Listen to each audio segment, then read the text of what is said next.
RS brothers లో ఆషాఢం KG sale మళ్ళీ మొదలైంది. మరెన్నో క్రేజీ ఆఫర్స్ ఖైదు చేయండి ఆర్ఎస్ బ్రదర్స్. రామారావు గారితో కలిసి పని చేయటం అనేది పూర్వజన్మలో చేసుకున్న సుకృతం అండి. లేకపోతే ఆయనతో కలవటం చాలా కష్టం. నేను స్టేజ్ ఆర్టిస్ట్ని.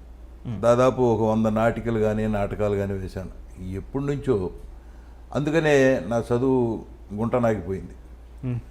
చదువుకొని ఇచ్చేవాళ్ళు కాదు. రిహార్సల్స్ అన్ని రూమ్లోంచి లాక్కెళ్ళిపోయేవాళ్ళు. ఎస్ఎల్సీ డెమ్కా వేసాం, మళ్ళీ ఎస్ఎల్సీ పూర్తి చేశా, పియూసీలో చేరాం. చదవని వల్ల బందర్ హిందూ కాలేజీలో చదువుతుంటే అక్కడి నుంచి రిహార్సల్స్ లాక్కెళ్ళిపోయేవాళ్ళు. రోజు ఎక్కడో సాడు ఒక నాటకం, ఇక్కడ కాదు మనం విజయవాడలో వేద్దాం, ఇక్కడ కాదు హైదరాబాద్లో వేద్దాం అని చెప్పి తీసుకెళ్ళిపోయేవాళ్ళు రోజు రిహార్సల్. నేనే హీరోని. ఒడ్డు పొడుగు ఉండేవాళ్ళమేమో, దాంతో హీరో అనేవాళ్ళు. సరే హీరో. నేను అదేగాక హీరో చేసేవాడిని, సపోర్టింగ్ ఆర్టిస్ట్ చేసేవాడిని. కీర్తి స్టేషన్లో నేను మురారి వేశాను, అటు తిరిగి జమీందారు వేశాను. అది బెస్ట్ యాక్టర్ వచ్చింది, ఇది బెస్ట్ యాక్టర్ వచ్చింది నాకు. ఓకే, అటువంటి అలా ఉండేదన్నమాట. ఓకే. ఈ నాటకాలకు అంకితంతో చదువు సంకన అయిపోయింది. సరే అట్టాగా మళ్ళీ పియూసీ పూర్తి చేశా. చదువు మీద ఇంట్రెస్ట్ ఉండేది, బట్ చదువుకోవడానికి టైం ఉండేది కాదు. వాళ్ళే వచ్చి ప్యాంట్ వేసి షర్ట్ వేసి పదా అని చెప్పి రిహార్సల్ తోసిపోయేవాళ్ళు. బీఎస్సీలో చేరాను. చదువు సాగట్లా అర్థమైపోయింది నాకు. అప్పటికే దాదాపు ఒక 100 నాటకాలు అయిపోయినాయి. అప్పుడు నాకు 21, 22 సంవత్సరం సర్కార్ ఎక్స్ప్రెస్ ఎక్కేశాను. మన ఆంధ్ర నుంచి ఎవరు సినిమాల్లోకి వెళ్ళాలన్నా మద్రాసు సర్కార్ ఎక్స్ప్రెస్ ఎక్కాల్సిందే. సర్కార్ ఎక్స్ప్రెస్ ఎక్కి సెంటర్లో దిగినాక తెలుస్తుంది అసలు ఎక్కడున్నాం, మనం ఏం చేస్తున్నాం అని. మద్రాసులో దిగినాక తెలిసింది అసలు సినిమా అంటే ఏంటి. సినిమా అంటే ఒక పెద్ద సముద్రం అంత లోతు ఉంటుందండి. ఎవరిని కలవటానికి ఛాన్స్ ఉండవు. వాహిని స్టూడియోకి వెళ్తే బయట వాచ్మెన్ బయటకి తోసేస్తాడు, రానివాడు లోపలికి. కారులో వెళ్ళే వాళ్ళని చూసి రామారావు వెళ్తున్నారు, జమిన్ వెళ్తారు, సావిత్రి గారు వెళ్తాను అని అరవాల్సిందే తప్ప ఎంట్రీ లేదు అసలు. ఓకే, అంత స్ట్రిక్ట్గా ఉండేది, అంత డిసిప్లిన్ ఉండేది. సరే ఏం చేయాలి, రామారావుని కలవాలి. మీరు ఎలా కలిశారు అని అడిగారు కదా, దాని గురించి చెప్తున్నాను నేను. రామారావు గారికి ప్రొద్దున్నే ఆయన ఎప్పుడో 3:30కే లేస్తాం అలవాటు. లేచి ఎక్సర్సైజ్ చేసుకుని మేకప్ వేసేసుకుని భోజనం కూడా చేసి 4:30కి. ఎందుకు 4:30కి చేస్తాడో తర్వాత చెప్తాం మీకు. 5 o'clockకి వచ్చి ఆ రూమ్లో కూర్చుంటే బజుల్లా రోడ్ హౌస్లో 5-6 బస్సులు వచ్చి, టూరిస్ట్ బస్సులు. వాళ్ళంతా దిగి వెళ్ళి ఆయన కాళ్ళకి దండం పెట్టి కొబ్బరికాయలు కొట్టి హారతి ఇచ్చి వాళ్ళ యాత్ర సఫలీకృతం అయిందనే ఆనందంతో వెళ్ళిపోయాడు. అప్పుడు వాళ్ళందరినీ అడిగేవాడు ఆయన, ఏమండి ఎక్కడి నుంచి వస్తున్నారు, ఏ ఊరు, ఎక్కడెక్కడికి వెళ్ళారు. మహాప్రభు తిరుపతి వెళ్ళాము, వెంకటేశ్వర స్వామిని చూసాం, ఇక్కడికి వచ్చాము, మిమ్మల్ని చూసాం, మా యాత్ర పరిపూర్తి అయింది, ఇక ఇళ్ళకి వెళ్ళిపోతున్నాం అని చెప్పి దండాలు పెట్టేవాళ్ళు. అది నాకు తెలిసింది, ఈయన ప్రొద్దునే వెళితే కలవచ్చు, లేకపోతే కలవటానికి ఛాన్స్ లేదు. పెద్ద పహిల్వాన్లు ఉండేవాళ్ళు ఆయన ఇంటికి వెళ్ళిపోయేట, లోపలికి రానిచ్చేవాళ్ళు కాదు. సరే నేను వాళ్ళతో పాటు వెళ్ళా, టూరిస్టులతో పాటు వెళ్ళిపోయి చూశాను, దండం పెట్టాను. వస్తాం మేమని చెప్పి బయలుదేరి వెళ్ళిపోయారు. అందరూ వెళ్ళిపోయారు, నేను మాత్రం మిగిలా. చూశాడు ఆయన, ఎవరు నుంచున్నారు పిలవండి అంటే వెళ్ళాను నేను. ఏమయ్యా ఎవరు నువ్వు, ఏమిటంటే నేను ఇలా ఆర్టిస్ట్ని, సినిమాలో వేషాలు వేద్దామని వచ్చాను. అందుకని పెద్దగా నవ్వాడు ఆయన. సినిమాలో వేషం అంటే ఈజీ అనుకున్నావా, వచ్చేసావు, ఏం చేస్తున్నావు, ఇలా బీఎస్సీ డిస్కంటిన్యూ చేసి వచ్చాను. వెళ్ళి శుభ్రంగా చదువుకుని తర్వాత ఎప్పుడైనా కనపడన్నా. సరే నాకు చిన్న కళ్ళమ్మటి నీళ్లు తిరిగినాయి, బయటకు వచ్చేసి మళ్ళీ 4 రోజులు ఆగి మళ్ళీ వెళ్ళా.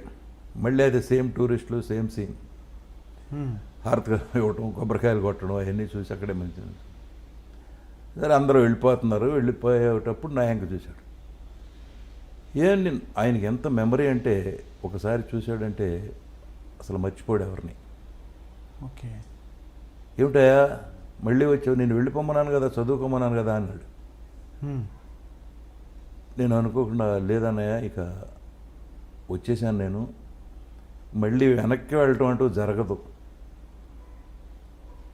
వెళ్ళలేను సినిమాలో యాక్ట్ చేయకుండా అనేదానికి, నువ్వు ఎక్కడో మొండి వెళ్ళలాగా ఉన్నావే అని. అప్పుడు కథానాయకుడు సినిమా జరుగుతాను.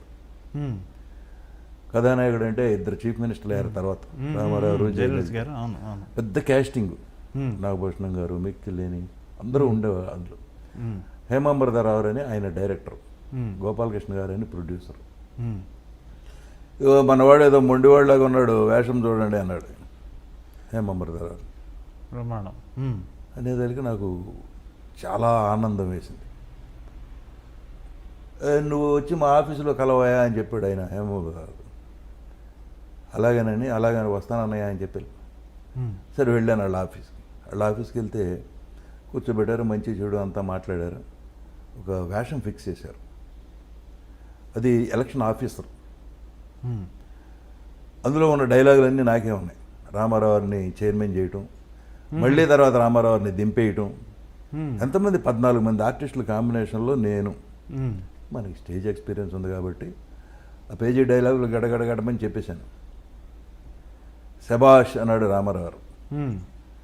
అమ్మ మనకి కాంప్లిమెంట్ వచ్చిందని మనసులో అనుకుని పైకి ఏమి తెలవనివ్వకుండా థ్యాంక్స్ అన్నయ్య అని చెప్పి వస్తే అన్ని సింగిల్ టేక్లే. అప్పుడు హేమాంబరరావు, గోపాలకృష్ణ గారు కలిసి పనికొస్తాడు ఇతను అని చెప్పి విఎస్ఆర్ స్వామి అని కెమెరామెన్ ఉండేవాడు, బ్యూటిఫుల్ కెమెరామెన్.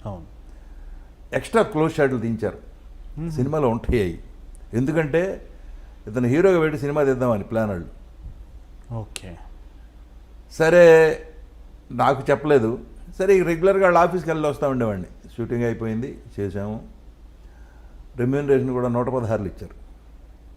అప్పటికే చాలా పెద్ద అమౌంట్, చాలా పెద్ద అమౌంట్. 116 అండి. అప్పుడు గౌరవంగా ఉండేది. ఇప్పుడులాగా మనం 1000 రూపాయలు ఇచ్చి అలాగా 1116, 1116 అనేవాళ్ళు, అలా ఇచ్చేవాళ్ళు.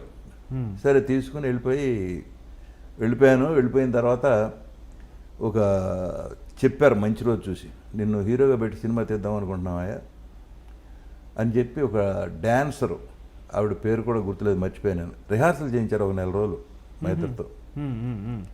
కొత్త ఇప్పుడు డ్యాన్స్ రిహార్సల్స్ అంటే కొత్త. నాటకాల్లో అయితే దున్నేస్తాం, ఏది చెప్పినా కూడా ముందే స్క్రిప్ట్ అంతా మనకి నోటికి వచ్చేస్తుంది కాబట్టి ఇష్టం వచ్చినట్టు ఆడుకోవచ్చు. సినిమాలో కుదరదు. ఆ కొంచెం ఫ్రేమ్లోనే అంతా యాక్ట్ చేయాలి. అవును అవును. అక్కడే ఎక్స్ప్రెషన్ చూపించాలి, నీలో ఏముందో అక్కడే చూపించాలి. అన్ని బాధలు ఉన్నాయి. సరే ఆ తర్వాత రెగ్యులర్గా రామారావు షూటింగ్కి వెళ్ళేవాడిని నేను. ఈ ట్రైనింగ్ తీసుకోవటం కన్నానండి చూసి నేర్చుకోవటం చాలా ఉంది. ఒక ఆర్టిస్టు యాక్ట్ చేస్తా అంటే చూసి నేర్చుకోవడం అనేది అద్భుతం. బోల్డ్ నేర్చుకోవచ్చు. అవును. ఎవరి దగ్గరికన్నా వెళ్ళి ట్రైనింగ్ డైలాగ్ ఎలా చెప్పాలో నేర్చుకుని అది దానివల్ల బాణం వేయటం, అది ఏమి గాలిలో బాణమే, అది మనకి పెద్ద ఉపయోగం ఉండదు. చూసి నేర్చుకోవడంలో ఎక్కువ ఉంటుంది. అందుకని ఎక్కువ సినిమాలు షూటింగ్ జరిగే చోటుకి వెళ్ళేవాడిని నేను. సినిమాలు ఎక్కువ చూసేవాడిని. ఎవరు చేశారు, ఆయన ఎలా చేశాడు, ఈయన ఎలా చేశాడు. ఆ రోజుల్లో పోటాపోటీ ఉండేది. పక్క ఆర్టిస్ట్ ఏం చెబుతున్నాడు, మనం ఏం చెప్పాలి, వాడు ఎక్స్ప్రెషన్కి మనకు కౌంటర్ ఏమి ఇవ్వాలి, ఎవరికాళ్ళు క్యారెక్టర్ డెవలప్ చేసుకోవడంలో ఉండేవాళ్ళు.